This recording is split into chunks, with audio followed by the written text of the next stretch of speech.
Está con nosotros aquí en el estudio la abogada Julia Álvarez y Casa. Como les decíamos, pues ella es vocera de la campaña de Claudia Sheinbaum y también muy cercana a la campaña de Clara Brugada para el gobierno de la Ciudad de México. Y es justo lo que está pasando aquí en la capital, lo que nos convoca esta mañana. Hemos revisado pues estas informaciones en torno al llamado cártel inmobiliario y de ello vamos a hablar. Pues bienvenida, muy buenos días, Julia. Hola Nancy, ¿qué tal? Buenos días, gracias por el espacio para informar a la audiencia sobre este tema tan importante. Pues estuvimos justamente revisando esto y me llama mucho la atención que pues identificamos al cártel inmobiliario por estos 133 edificios que tienen pues niveles de más. Y es escandaloso el número de pisos de más que construyeron, pero lo que me llama más la atención es que el llamado cártel inmobiliario en realidad tiene un impacto mucho mayor porque las propias autoridades lo han definido como estos permisos que se han otorgado y que crean edificios donde antes habían casas y no necesariamente tienen esta condición de irregularidad, o sea, porque el tipo de suelo permitía un edificio de 3 o 4 niveles y donde había una casa de 1 o 2 niveles se convierte en edificio con varios departamentos, con demanda de agua, con demanda de servicios, con demanda de movilidad. Es decir que estos 133 edificios con niveles de más solo es una parte del problema, Julia, y el problema es mucho mayor. En el caso de lo que se ha detectado a últimas fechas, 3 edificios tenían este problema de tener niveles de más, pero había otros 74 que estaban en construcción que no tenían un problema de niveles de más. Pero estábamos hablando de 77 edificios nuevos donde antes había casas de ese tamaño. Es lo que ocurre en este tema del cártel inmobiliario. Sí, Nancy, pues es un temón de interés público, por supuesto, porque resulta que quien lidera este cártel inmobiliario del PAN en la Ciudad de México, uno de los líderes, porque son algunos, son por lo menos 5, pero uno de los líderes de este cártel inmobiliario en la Ciudad de México, justamente es el que hoy contiende a la jefatura de gobierno de la capital. Entonces, de ahí la importancia, digo, por sí misma jurídicamente es noticia y por supuesto que nos impacta y nos importa, pero cobra aún mayor relevancia porque este grupo político al que pertenece Santiago Taboada es el que hoy está contendiendo la jefatura de gobierno. Entonces, nosotros nada más por imaginar un escenario hipotético terrorífico, si lograron hacer eso con su nicho en la alcaldía Benito Juárez y por lo menos con las 3 últimas administraciones a la alcaldía que ellos gobernaban, ¿qué se imaginarán con la Ciudad de México, no? ¿Hasta dónde estarán extrapolando sus negocios y hasta dónde se estarán imaginando sus jugosísimos negocios si tuvieran en su control toda la Ciudad de México, incluyendo la Secretaría de Desarrollo Urbano y Vivienda, que ha sido o es un poquito un freno al desmedido expansión del cártel inmobiliario? Ahora, ¿cómo funciona el cártel inmobiliario? ¿Cuál es el modus operandi de este grupo criminal? Bueno, primero decir que es un grupo que junto en alianza con desarrolladoras inmobiliarias, no todas, no siempre, ¿no? Importante hacer este acento, esta puntuación, porque por supuesto que no todas las desarrolladoras inmobiliarias se prestan a este tipo de corrupción, pero lo que hacen es, ellos desde la administración de la alcaldía Benito Juárez pueden emitir manifestaciones de construcción, así se llama el documento jurídico que ellos pueden emitir para autorizar en el marco de las zonas de uso de suelo, que eso se establece en el Congreso de la Ciudad de México, eso no es atribución de la alcaldía, en el marco de estas zonas de uso de suelo, ellos dan, digamos, la última palabra, por decirlo coloquialmente de alguna forma. Entonces, lo que sucede es que no están autorizadas las construcciones de X número de pisos en la alcaldía de Benito Juárez. Sin embargo, ellos violan esa norma de uso de suelo de la alcaldía Benito Juárez y en colusión con las desarrolladoras inmobiliarias construyen edificios, autorizan la construcción de edificios con pisos de más. ¿Qué pasa con estos pisos de más? Pues una parte son los moches, o sea, una parte de departamentos de estos pisos de más se los quedan ellos, o sus familiares, o sus cuates, y otra parte se lo queda la desarrolladora inmobiliaria, y pues así hacen un negocio extra irregular, violando los usos de suelo de la ciudad. Esto ha ocurrido ya desde hace varios años. Y fíjate que fue en realidad un grupo periodístico quien empezó a investigar este modus operandi, este cártel inmobiliario en la Benito Juárez. En realidad, varios años antes de que la Fiscalía de la Ciudad de México se diera cuenta, tuviera una noticia criminal, así se llama en derecho, para empezar a investigar este caso, el grupo periodístico de Denise Merker, y bueno, y el grupo de reporteros, reporteras, periodistas al que ella pertenece de Comunícolos, se empezaron a dar cuenta. Y ellos empezaron, de hecho hay una entrevista, varias entrevistas con Jorge Romero, que es el diputado panista que lidera este grupo junto con Taboada, donde Denise es muy confrontativa con él y ahí empiezan a ver los primeros, digamos, esbozos, ¿no?, periodísticos sobre este cártel inmobiliario. Ahora, algún tiempo después ocurre esta explosión que todos en la Ciudad de México posiblemente nos enteramos, en Avenida Coyoacán, donde explota una lavadora en un edificio. Entonces, en derecho se llama noticia criminal y sucede que cuando desafortunadamente en este incidente muere una persona y la Fiscalía de la Ciudad de México está obligada, todas las fiscalías está obligada a investigar cuando una persona fallece. No hace falta que ninguna persona interponga una denuncia, no es necesario. La Fiscalía tiene que, se llama de oficio, entrar a investigar. Entonces, ¿qué pasa cuando la Fiscalía empieza a investigar esta explosión de esta lavadora en la alcaldía Benito Juárez, en Avenida Coyoacán? Se da cuenta que había todo un entramado irregular en este edificio. Y entonces, lo que este edificio deja ver es que no solo era este edificio irregular en Avenida Coyoacán, sino que se empiezan a dar cuenta que este edificio, junto con otro, era parte de una red. Hay un mapa en Google Maps que algún ciudadano hizo, donde detectan todos los edificios irregulares de la Benito Juárez, porque son 36 de las 56 colonias de la alcaldía. Imagínense la gravedad del problema. 36 de las 56 colonias de una alcaldía están plagadas de este modus operandi, este cártel inmobiliario del PAN, que así ha operado a costa del servicio público desde hace varios años. Entonces, bueno, la Fiscalía empieza a investigar y se da cuenta de todo este entramado, de toda esta red, donde hay funcionarios en activo de la alcaldía Benito Juárez involucrados, exfuncionarios involucrados, familiares involucrados, porque además es una cosa muy gacha de esta modus operandi de este grupo, que también se caracteriza por ser un grupo criminal profundamente machista, y lo que hacen es que no ponen a su nombre los bienes inmuebles, los departamentos, sino que los ponen a nombre de sus esposas, de sus hermanas, hasta de sus madres, de sus suegras, ¿no? Entonces, pues hay toda una red criminal en torno a esto.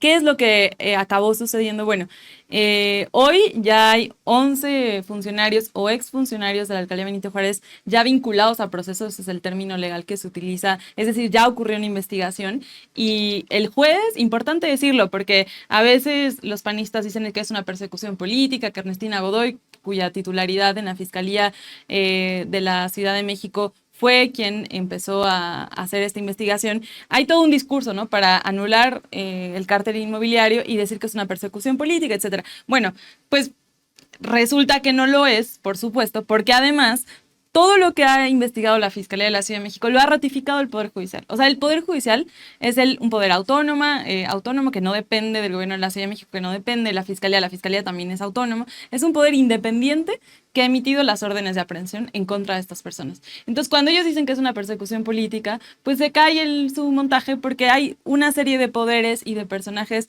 distintos, autónomos, que nada tienen que ver ni con Morena, ni con Claudia Sheinbaum, ni con Clara Brugada, nada tienen que ver, que han corroborado que en efecto existe este cártel inmobiliario. Entonces, estas órdenes de aprehensión se han emitido.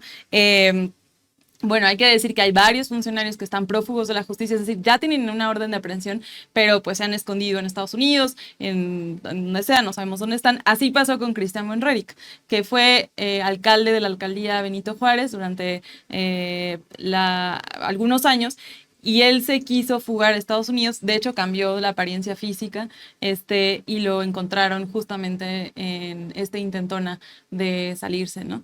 Y bueno, él ya hoy está preso, su hermana también, y así sucede lo mismo con el hoy hermano del que está contendiendo en la alcaldía Benito Juárez, Luis Mendoza. Su hermano era uno de los funcionarios de la alcaldía Benito Juárez cuando Taboada era alcalde de esta demarcación y hoy está prófugo de la justicia. Sería muy interesante que en cooperación con la justicia de la Ciudad de México y como un símbolo de compromiso con la verdad y con las víctimas de este cártel inmobiliario, pues Luis Mendoza cooperara y dijera ayudar a las autoridades a encontrar a su hermano, ¿no? Yo digo porque está solapando a un prófugo de la justicia que tiene cuentas que rendir ante la justicia mexicana. Además, por si fuera poco, además de que estas órdenes de aprehensión son emitidas por el Poder Judicial, ratificadas las investigaciones de la Fiscalía General de la Justicia, un grupo periodístico que fue el primero en investigar este modus operandi de este grupo criminal, por si fuera poco, ellos mismos ya han reconocido su responsabilidad. Las personas que han sido procesadas ya han dicho, es verdad, existe el cártel inmobiliario, yo fui parte de él, y han reconocido su responsabilidad que ya le devolvieron a la Ciudad de México como reparación del daño 60 inmuebles producto del cártel inmobiliario. Entonces se cae absolutamente su montaje sobre que no existe el cártel inmobiliario. Y bueno, es muy importante también decir que Santiago Taboada, bueno, primero forma parte de este grupo político, ¿no? Se hacen llamar los Ocean, los Quintetos, son Jorge Romero, Santiago Taboada, Luis Mendoza, Ataide y Tabe. Ellos son los 5 que están entre ellos lamiéndose los bigotes de cómo se van a poder, hipotéticamente se repartirían la Ciudad de México entre sus negocios. No van a pasar porque la Ciudad de México no va a querer que el cártel inmobiliario se extienda a toda la ciudad, pero bueno, ellos forman parte de un grupo político que manejan el PAN de la Ciudad de México desde hace muchos años. Entre ellos se van pasando cargos y esto está bien documentado. Y ya te decía yo que bueno, tienen algunas características terroríficas, como que se hacen llamar al líder de este grupo el Führer, ¿no? Haciendo alusiones neonazis terroríficas. Bueno, en fin, además de eso, Taboada, bajo su administración, siguió permitiendo, autorizando construcciones irregulares de este tipo. Y por si fuera poco, cuando se empezó a investigar con mucha mayor profundidad cómo operaba el cártel inmobiliario, quiénes estaban involucrados, etcétera, etcétera, lo que hizo, justamente cuando Denise Merker estaba investigando con su grupo periodístico sobre el cártel inmobiliario, le solicitan a la alcaldía Benito Juárez toda la documentación por medio de transparencia, ¿no? Le solicitan toda la documentación referente a las contrataciones, a las manifestaciones de construcción, etcétera, etcétera. Y lo que argumenta Taboada para no otorgar esta documentación que por ley le correspondería darla es que se inundó la bodega. Casualmente, justo cuando estaban investigando, se inunda la bodega de la alcaldía donde estaba toda esta investigación, donde estaban todas estas documentaciones respecto a las contrataciones, etcétera, de la alcaldía, y justo, mera casualidad, no hay que pensar mal, ¿verdad? Pues esta bodega se inunda y ya no le pueden entregar esta documentación. Entonces, bueno, además Taboada sigue, por lo que se ha dicho públicamente, sí está sujeto a proceso de investigación. Habrá que ver qué resuelve la Fiscalía de la Ciudad de México. Por supuesto que esta información, en tanto que es un procedimiento pues en curso, la Fiscalía no puede dar mayor información, pero sí sabemos que pues Taboada está también en el ojo del huracán en este modus operandi. Y bueno, algo que me llama la atención de esta circunstancia, bueno, esto ocurre, o al menos lo que se ha podido documentar entre 2012 y 2024, porque muchos permisos se han dado incluso en este año, es el impacto a temas que nos surgen en la capital y en el resto del país, como es este tema del acceso al agua potable. Estaba viendo que en su última declaración sobre este caso del 6 de mayo pasado, el jefe de gobierno de la Ciudad de México, Martí Batres, pues señaló que el consumo de agua ha aumentado en la Benito Juárez a grado tal que hay una demanda de 500,000 de litros más al mes por estos pisos ilegales que se han venido construyendo y que se conectan a este cártel inmobiliario. Además de lo que ya decíamos, o sea, hay otros, digamos, otros impactos nocivos de esta situación, como por ejemplo el encarecimiento del suelo, encarecimiento del costo de la vivienda, encarecimiento del costo de las rentas, la complicación de la movilidad, es decir, más autos, más transporte público, más demanda de pues traslado enojados de las personas que llegan a vivir ahí y me parece a mí una de las cosas, de las peores cosas, por supuesto lo del agua es muy importante, pero también la expulsión de familias de menores ingresos. Todo esto por estos temas de presunta corrupción que se siguen investigando y que ya tienen a funcionarios en la cárcel, ahí como lo están observando Julia, todos estos impactos nocivos. Sí, pues es muy interesante que lo digas porque a veces la gente se pregunta, bueno, está muy mal que este cártel inmobiliario del PAN funcione de esta manera,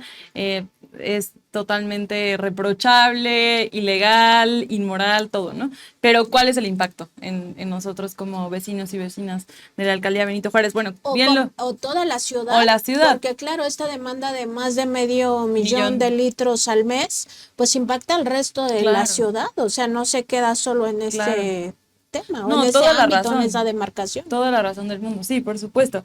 Qué bueno que traes a colación este tema, Nancy, porque en efecto, ahora que estamos viviendo estos tiempos de sequías y de cambio climático y donde el agua es un bien tan escaso y tenemos que ser tan responsables en cuidarlo, bueno, ¿cuál es la razón de ser de esta planeación urbana de la ciudad y de la zonificación de usos de suelo? No, no es un invento chino que se les ocurrió nada más porque sí, nada más por decir, aquí se puede construir hasta tal punto, aquí no.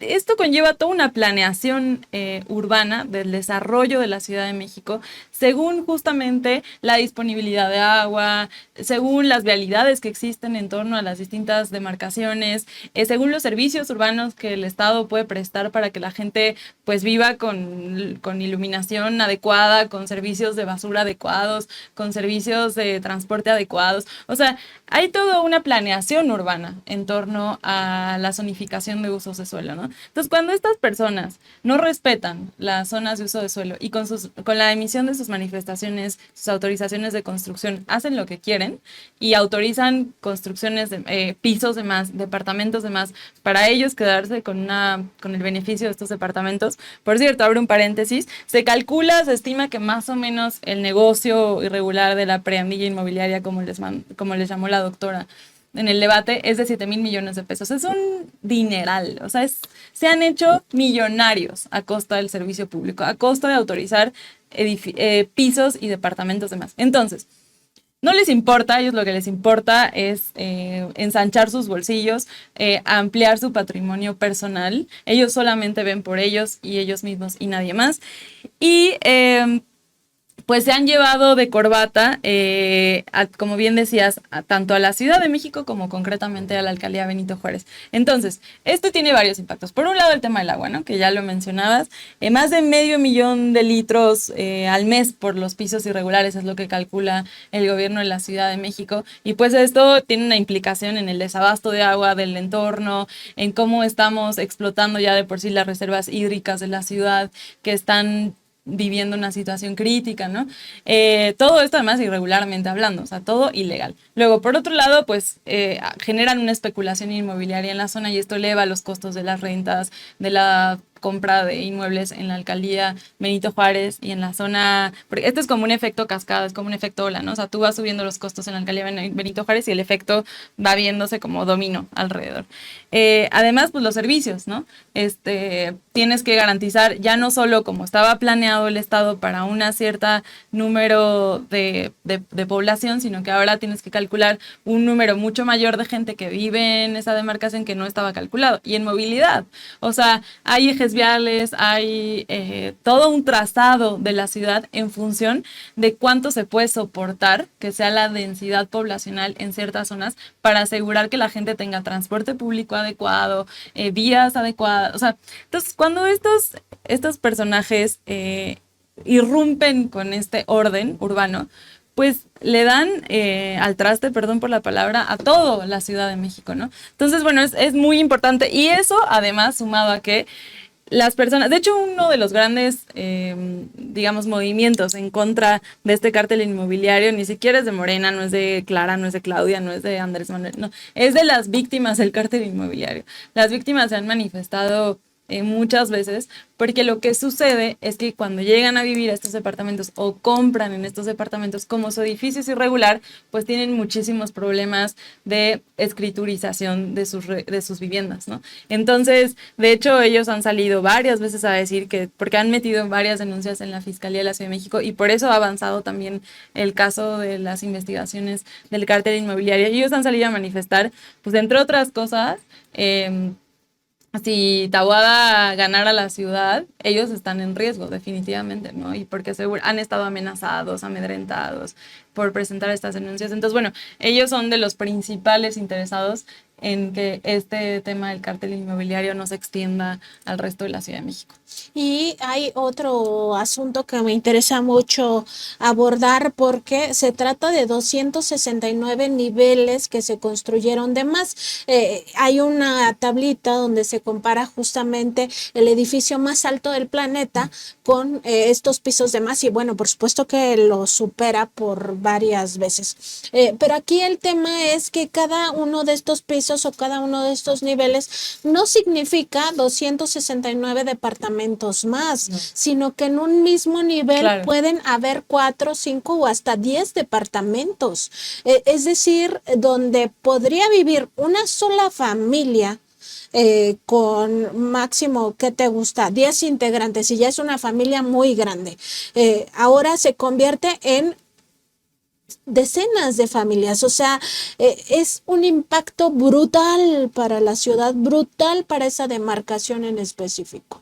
Sí, eso que dices es muy importante que la gente lo sepa, porque hablar de 264 pisos. 269 porque ya le agregamos los nuevos que fueron identificados. Sí, justamente la semana pasada, producto del tema del agua contaminada, supuesta agua contaminada, o sea, sí estaba contaminada, pero hay que ver cuál fue la razón, porque sin duda fue muy extraño la forma en la que se contaminó esa agua, pero parte de lo que descubre el gobierno de la ciudad, que es la nueva información que tenemos ahora, es que justamente en esa zona donde hay este problema del agua, solo como para hacer un cruce, ¿no?, de la importancia de entender el tema de la planeación urbana en la Ciudad de México, y se detectan justo 3 edificios más con más pisos extra, y entonces ya se suman a 269 pisos extra el producto de este cártel inmobiliario. Y es muy importante que la gente lo sepa, porque cuando hablamos de 269 pisos, o sea, ustedes imagínense, o sea, nos estamos acostumbrados en las zonas promedio habitacionales a vivir pues en edificios de, no sé, 6, 8, hasta 10 pisos en los más altos, ¿no? Pero ustedes imagínense ahora 269, o sea, es un edificio altísimo. Imagínense picarle en elevador, voy al 269º piso, o sea, es así, uno ni siquiera dimensiona dónde termina ese edificio, ¿no? Exacto. Bueno, son todos esos pisos de más los que han construido el cártel inmobiliario de manera irregular, pero como bien dices, no solo son pisos, esos pisos se traducen en varios departamentos. Entonces, ustedes imaginen, o sea, aquí que estamos en un edificio o en donde sea, yo que vivo en otro, o sea, varios de los pisos, varios de los departamentos de cada piso, no sé, pueden ser hasta 3, 4, ¿no? Hasta 5 en algunos casos. Entonces hay que multiplicar esos 269 pisos por la cantidad de departamentos que tiene capacidad cada piso, y luego eso, como tú bien decías, por la cantidad de personas que viven en cada piso. Una familia promedio de 4 integrantes, pero a veces ya son mucho más, porque a veces son roomies que de producto de este desorden y este caos inmobiliario. Y la gentrificación y justo que el encarecimiento, o sea, de la vivienda. Ya a los jóvenes no les alcanza para vivir solos. Exacto. Entonces tienen que vivir amotinados entre, no sé, de 6, 5, 8 jóvenes en un mismo departamento para poder alcanzar a pagar la renta. Entonces, bueno, esto va multiplicando el problema, ¿no? Por cientos, o sea, no solo se acaba en los pisos irregulares. Y ahora, si le sumamos, o sea, es que todo es un cruce que hay que verlo integralmente, porque recientemente hablábamos de la iniciativa que presentó por instrucción de Taboada, dicho por Federico Dorin, que es diputado local panista en la Ciudad de México. Presentaron una iniciativa para que se promulgue la ley del metro, Entonces, entre otras cosas, y ahora vas a ver por qué lo traigo a colación, el artículo 12 de esta iniciativa de ley que presenta Federico Doring en un evento público hace algunos días, el 3 de mayo, Federico Doring dice en un evento público que fue presentada por instrucciones de Santiago Taboada. Bueno, ¿qué propone el artículo 12 de esta iniciativa de ley del metro en la Ciudad de México? Entre otras cosas, propone tarifas diferenciadas y cobradas según las distancias recorridas. Entonces, ahora voy a hablar de Suma Aroma porque llevan una semana diciendo que no es cierto, pero lo que dice textualmente el artículo 12 es eso.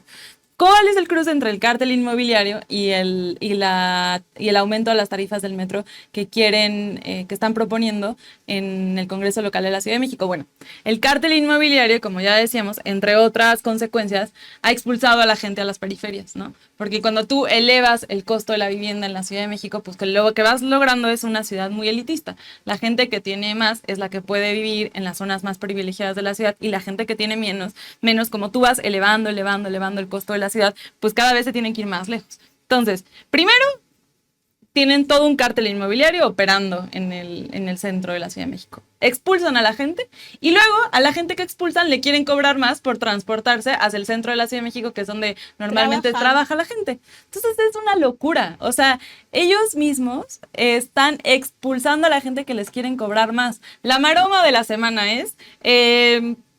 y Federico Doring lleva carrusel de medios toda la semana y dicen, no es cierto, en realidad lo que nosotros queríamos con el artículo 12 de la iniciativa de la ley del metro es cobrarle menos a las familias, a la gente que vive en las periferias. En realidad lo que queríamos decir es que 5 pesos es el tope, pero de ahí para abajo, que están entre 3 y 5 pesos según las distancias recorridas. Bueno, o sea, no somos ingenuos, primero, ¿no? O sea, si realmente hubiesen querido cobrar menos como tarifa del metro, número uno, hubiera sido su estandarte de campaña. O sea, lo hubieran promovido desde el primer día, porque ¿quién no quiere pagar menos en el transporte público? Pero saben que eso es insostenible, no se puede cobrar menos. Y 5 es una tarifa accesible y es una tarifa, pues, justa para una buena parte de la población. Vamos a retomar esta idea, Julia, porque me parece muy importante que a nuestra audiencia le quede muy claro cómo conecta el cártel inmobiliario o este fenómeno que se está dando de forma ilegal, ilegítima e inmoral en la demarcación de Benito Juárez con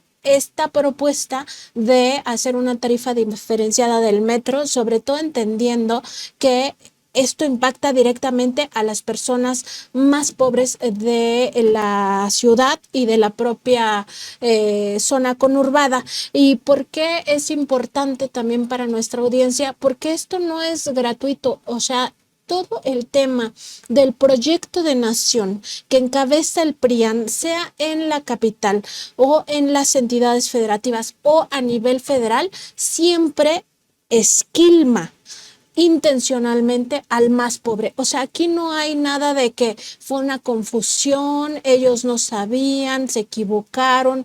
No, ese es el proyecto de nación que tuvieron durante 36 años y es el mismo que replican, sea en una alcaldía, sea en una entidad federativa o sea a nivel federal. Sí, pues ya lo dijiste perfecto. La convergencia entre el cártel inmobiliario del PAN, la alcaldía Benito Juárez, y la propuesta iniciativa de ley que por instrucciones de Taboada metieron en el Congreso Local de la Ciudad de México para elevar la tarifa del metro de tal manera, y así lo establece el artículo 12 de su iniciativa, que se cobre el metro según las distancias recorridas, es el siguiente. Por un lado, el cártel inmobiliario, como ya lo decíamos, ¿no? Genera especulación inmobiliaria. Esto quiere decir, eleva los precios tanto de compra como de renta en la alcaldía Benito Juárez y por lo tanto es un efecto dominó también en las alcaldías adyacentes que van circundando este cártel inmobiliario.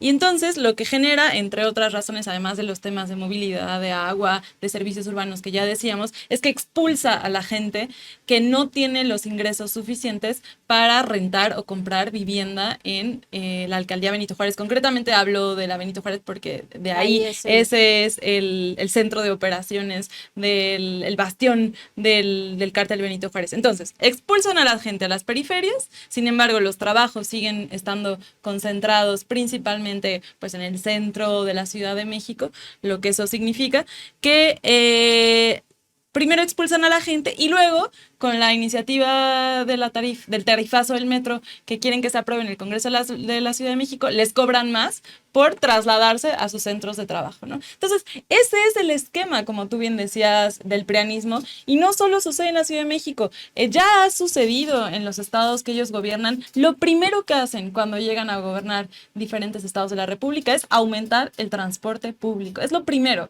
Y si algo se ha distinguido la Ciudad de México por años de gobiernos progresistas, es que el transporte público sigue siendo accesible para muchísima gente, porque nosotros estamos profundamente conscientes que el transporte público lo utilizan 5 millones de personas diariamente, y en general son las personas que no tienen auto, que no tienen otra forma de moverse en la ciudad. En general, como tú decías, es la gente más pobre. Entonces, ellos lo que tienen es un plan de negocios en su ciudad, porque además esta es la antesala seguramente para una privatización del servicio público de transporte en la ciudad, sin duda, como lo han hecho en otros espacios. Entonces, esta es la antesala para una nueva mina de oro, así como lo fue durante muchos años el cártel inmobiliario de la Benito Juárez. Es la antesala para una nueva mina de oro que ahora posiblemente se concentraría en el transporte público de la ciudad. Afortunadamente, vamos 11 puntos arriba de las encuestas. Recientemente la encuesta de ayer de Covarrubias ya decía que Clara Brugada se encuentra 11 puntos arriba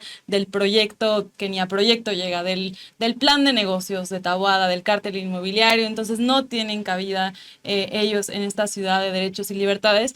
Y Nancy, no puedo terminar este programa sin apuntar una cosa más que también es espeluznante, tan espeluznante como lo del cártel inmobiliario, como lo del metro de la Ciudad de México, porque la gente tiene que saber la amenaza que este grupo político representa para la Ciudad de México. Es que son unas fichitas, por decirlo menos, ¿no? En realidad son unos delincuentes, algunos prófugos, algunos no, son unos delincuentes de cuello blanco. Eso es lo que son, que se disfrazan bien trajeados, y aparentemente personas bien trajeadas y bien vestidas no pueden cometer delitos, pero cometen, y por muchos. Bueno, rápidamente apuntar, ellos significan delincuencia y están rodeados de delincuencia, y hay un personaje absolutamente turbio, oscuro, siniestro, perverso, por decirlo lo menos, que es la mano derecha de Taboada, y lo fue durante varios años en la alcaldía Benito Juárez. Es el García Luna de Taboada, por decirlo de otra manera. Se llama César Barrientos, le apodan el jefe Goliat, y esta persona fue la encargada del programa de seguridad de la alcaldía Benito Juárez varios años. Y nada más decir, es importante que la gente sepa que en el 2016 la Secretaría de Seguridad Ciudadana de la Ciudad de México lo destituyó por estar vinculado a una banda, nada más y nada menos que tratante de personas. Tenían secuestradas a 15 mujeres en la colonia Nápoles, y esta persona estaba vinculada a ello, y pues resulta que el premio de esta vinculación con este grupo criminal es que Taboada lo rescata en el 2018 y lo nombra el encargado del programa Blindar BJ. Por si fuera poco, pues en el 2020 es detenido por dispararle a una familia, donde además había niños involucrados, y la Fiscalía de la Ciudad de México inicia una investigación por este hecho. Sin embargo, Taboada pues solapa, protege con el fiscal de la demarcación Benito Juárez, el fiscal de nombre Diego Rosas, que también está vinculado al cártel inmobiliario, y ellos dos en colisión no permitieron que continuaran estas investigaciones por tentativa de asesinato de este señor. Y resulta que hoy está premiado, siendo todavía funcionario de la alcaldía de Benito Juárez, está en funciones según sus propias plataformas. Hoy es el encargado de propaganda de la campaña de Taboada en la Ciudad de México. Entonces, bueno, así los vínculos, los amigos de Taboada, y es muy importante que la gente lo sepa. Y ahí están los videos. Nosotros mismos pasamos aquí los videos de cómo opera, pues incluso repartiendo esta propaganda, el llamado jefe Goliat. Por último, Julia, pues preguntar esta convocatoria del voto masivo, ¿por qué es importante que la gente salga masivamente el próximo 2 de junio? Si tenemos en cuenta varias cosas. Ayer la doctora Sheinbaum decía en uno de estos mítines que tuvo, pues justamente el papel de Signal Lab y de Rosana Reguillo. Ahora resulta, lo que todo mundo ya sabíamos, que el INE pues escogió a Signal Lab para elegir las preguntas del primer debate, a pesar de saber de sus vínculos con el conservadurismo, con la derecha. Ahora Rosana Reguillo, quien era la que estaba al frente de este supuesto laboratorio académico, que ahora sabemos que no es ni siquiera un perfil académico porque está absolutamente sesgado, firma junto con estos intelectuales orgánicos el respaldo a Xóchitl Gálvez. Era algo que ya se veía venir, pero a esto se suma la cena de la ministra presidenta Norma Piña con los magistrados del Tribunal Electoral del Poder Judicial de la Federación, con Alito Moreno, y además una invitación que se le corrió a Santiago Krill Miranda. Esta cena ocurrió el 12 de diciembre de 2023. El 11 de diciembre había renunciado Reyes Rodríguez Mondragón a la presidencia de la Sala Superior del Tribunal Electoral del Poder Judicial de la Federación, y Norma Piña estaba insistiendo que Reyes Rodríguez Mondragón, un calderonista, nosotros ya hemos hablado de él en otros momentos, que él tenía que estar para calificar la elección. Sesgadas las dos instituciones, el INE, a pesar de que Guadalupe Tadei ha intentado limpiarlo, pues no se puede porque en su estructura está todavía capturado. El Tribunal Electoral, siendo parte de esta estructura del Poder Judicial de la Federación, capturado.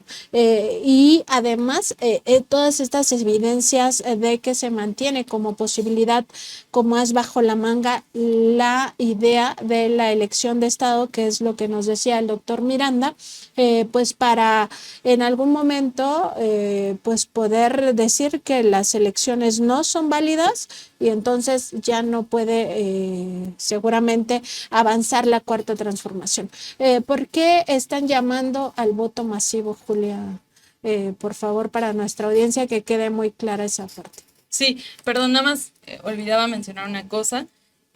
Con el tema del jefe Goliat, es importante que la audiencia sepa que debido a las labores que está desempeñando ahora de manera totalmente ilegal, porque es funcionario en activo de la alcaldía Benito Juárez y se está desempeñando como líder de propaganda de Taboada, ya se presentaron las denuncias correspondientes ante las instancias debidas por desvío de recursos públicos, por uso de vehículos oficiales para temas electorales y por uso de funcionarios públicos para campañas electorales. Todos son delitos federales y pues hay que esperar que resuelve las instancias correspondientes sobre este personaje totalmente siniestro. Ahora, sobre el tema que preguntas, bueno, ya tú apuntabas muy bien el preámbulo. Es muy importante que salgamos a votar, que no nos durmamos en nuestros laureles, que no creamos que ya está la elección ganada, porque en efecto, todas las encuestas, todas, nos indican que vamos entre 20 y 30 puntos arriba en lo nacional y entre 10 y 20 puntos arriba en lo local, pero estos personajes son muy tramposos, son muy mañosos, se resistieron durante 36 años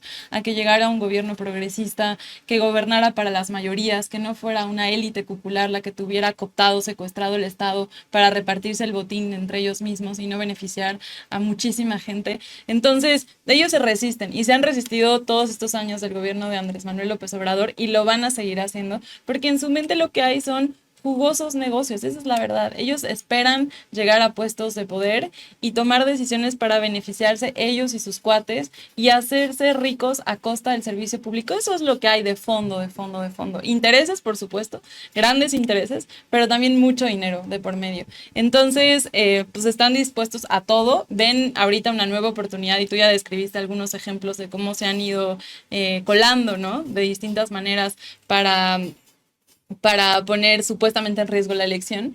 Y sí, ellos le están apostando una vez más todo, están echando toda la carne al asador para no permitir que los gobiernos progresistas continúen, que el proyecto de la Cuarta Transformación y que el humanismo mexicano continúe beneficiando a las grandes mayorías de este país. Entonces, es por eso que es muy importante que, como lo fue en el 2018, sea un triunfo avasallador, que no haya lugar a dudas, que no nos quedemos con unos puntitos de diferencia, porque es ahí donde ellos se cuelan. Es importante que nuestra diferencia sea tremenda, sea avasalladora, para que no no haya forma de que ellos tengan manera de apelar a un tema jurídico o de que tengan forma de poner en duda nuestro triunfo, ¿no? Entonces, es un llamado una vez más, ya estamos a prácticamente 10 días de la elección, 2 de junio hay que salir a votar temprano, es importante también que la gente salga a votar temprano, es importante que voten todo Morena, porque si no votamos todo Morena, está cojo el proyecto de la Cuarta Transformación. Necesitamos mayoría en los congresos locales, en el Congreso Federal, para que en efecto puedan llevarse a cabo las reformas que están todavía en el tintero y las reformas que necesita Claudia para gobernar y para que realmente continúe un proyecto en beneficio de las mayorías. Entonces ahí está la invitación, salgamos a votar, llevemos a nuestros papás, a nuestros abuelos, a nuestros hermanos, a nuestros vecinos, en nuestros chats, difundamos mucho por WhatsApp, hay que salir a votar, no todo lo que dicen las encuestas hay que refrendarlo en las urnas, no nos confiemos, hay que salir a votar. Del otro lado vemos mucha maña, muchos mafiosos, mucha delincuencia y una resistencia tremenda a que continúe el proyecto de la Cuarta Transformación.